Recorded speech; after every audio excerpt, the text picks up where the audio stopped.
This is artist Atina, and we will be working on a hummingbird piece on Art Deco background. We'll be working on the raccoon with the green glass ladybugs, and we will also be working on a stork, again on the Art Deco background detail. Like and subscribe today. Okay, so you can tell me what you think. This is the more lined one. This is just the gel gold, because this is normally what they look like, right? The last pieces, the first front, another hummingbird on this one. Thinking about keeping the lines. So leave in the comments below which one, like, should I go ahead and fill it like the other one, which I've already done a couple like that. This will be number 2. You can say which one you like. Number 1, which is the way I normally have been doing it. Let me know. So we're going to be working on the raccoon first. It's kind of hard to see here that I'm working on the design. I really love the ivy design in the owl piece that I did, even though that one has the glowing mushrooms and I painted in the ivy. In this one, I wanted to leave the ivy with that wallpaper effect. I don't know what else to call it but a wallpaper effect. I'm going to leave them red. And I also added the green ladybugs. Well, they're going to be the glass green ladybugs. Sometimes I just really like to add them because I love to paint them. I went ahead and skipped over quite a bit of the gold process here because it really is just filling in a lot of gold. And I wasn't sure how much of that you really needed to see. You get the idea.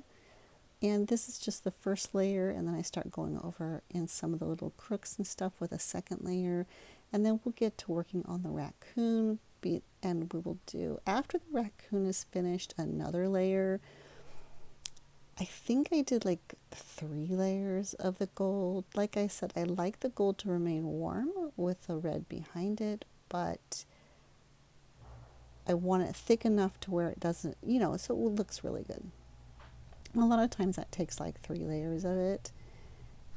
And this raccoon, it was like a little tricky at first, but it was just coming out so well. I had to do a little bit of extra work on the ears, and I was having a lot of fun painting the fur on this one. It's been a long time since I've done a raccoon, so I was definitely needing to do another one. I will also be doing some more monkeys and other things that I haven't done in a long time. I will be doing some more Western art, and maybe even I'll be doing some watercolors and stuff of some cowboy and horse westerns. I like to do all sorts of different things, but I've lately been on this, as though you couldn't tell, I have been on this surrealism kick and Art Deco kick. So I kind of have been combining Art Deco with like surreal ideas or a little bit of surrealism. Of course, they always have animals and nature or plants involved because those are the things that I love. I do have other styles that will be coming up. This is kind of what I do. Place things that I've sold, so, or things that like I don't have that are gone. And so I'm kind of been playing catch up. And then plus when I've got the off-grid property are working on. If you want to see some of the off-grid videos where we're putting up the dome greenhouse and working on those projects, you can find those videos on my channel. Also, don't forget, before I forget, like and subscribe if you love creating, making, and building, because that's what this whole channel is about, is just being able to relax and get inspired, find ideas, and also we're going to be doing some ideas and things that while I'm building you can kind of get an essence of like my style or feel for the styles that I really like, and I'm going to be implementing those into the buildings and as I'm designing them and building them. So if you like that kind of thing, and I love the I'm sure I will need some feedback when I'm doing some building and stuff. I'm sure I will need some input because it's a learning process, but it's fun.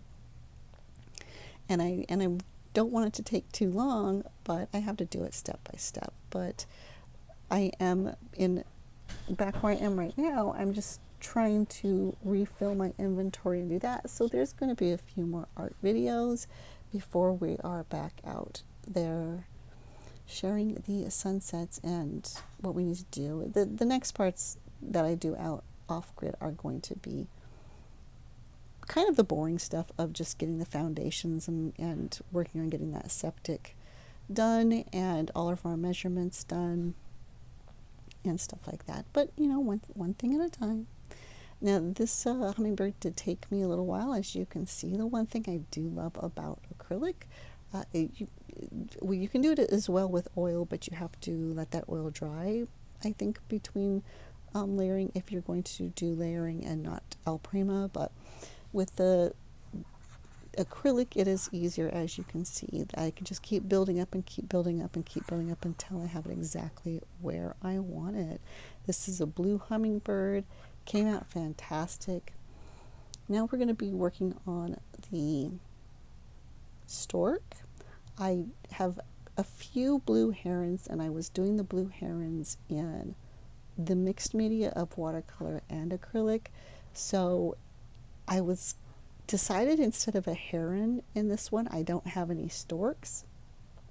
So I decided to go ahead and do a stork. I found a really excellent reference that I just like the position of the bird. It doesn't look exactly like it, of course, because, artistic license and all that.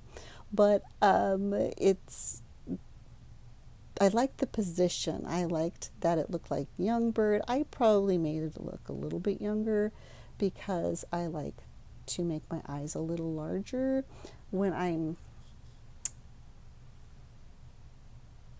pointing out that it's a younger bird. When it's a younger animal, the eyes are a little bit larger and stuff. So that's, but he came out so good. I mean, I just really, really loved how it came out, and especially with the beak. Did have to go back and work the beak a few times with the colors that I felt did represent more of that transparent like color that they have on their beaks. So, and then they usually also have some spots or some dark marks, but I didn't want to do that. And I was kind of in conflict with, well, it might not look quite as real, like, because I love the realism when I'm doing these art deco real animal looking pieces or real birds. But I just didn't want to do the coloration on the beak because I don't know. You know how it's artistic license. It really is, where I'm just like, yeah, no, I just don't. It might look a little bit more real, but I like it this way. So when I did a little gold outline of it, it just came out to be a very beautiful art deco like looking piece. I really love it. So that again is the stork. And I do have a couple, do I have a couple blue heron pieces left when I made this video? I don't know. I have no idea by the time you see this video what I will have left, but I will always be putting out the new pieces. And here's more detail and up close of how the hummingbird came out, which I just absolutely love. And I chose the blue with just a little bit of green to make it pop off the red that way. And then here's the new raccoon piece. Again, the links are in the description below if you want to go to the stores. If you love this kind of art and you want original pieces, you can find that there's like 4 different stores to even pick from. You can pick from the platform that you are the most comfortable with. And I just really appreciate all the support from everybody that's allowing us to go off grid and do some really creative building. Again, like and subscribe, and we will be doing a few more I'm always throwing up painting videos and If you want to see things being created and build, I hope that you will join us.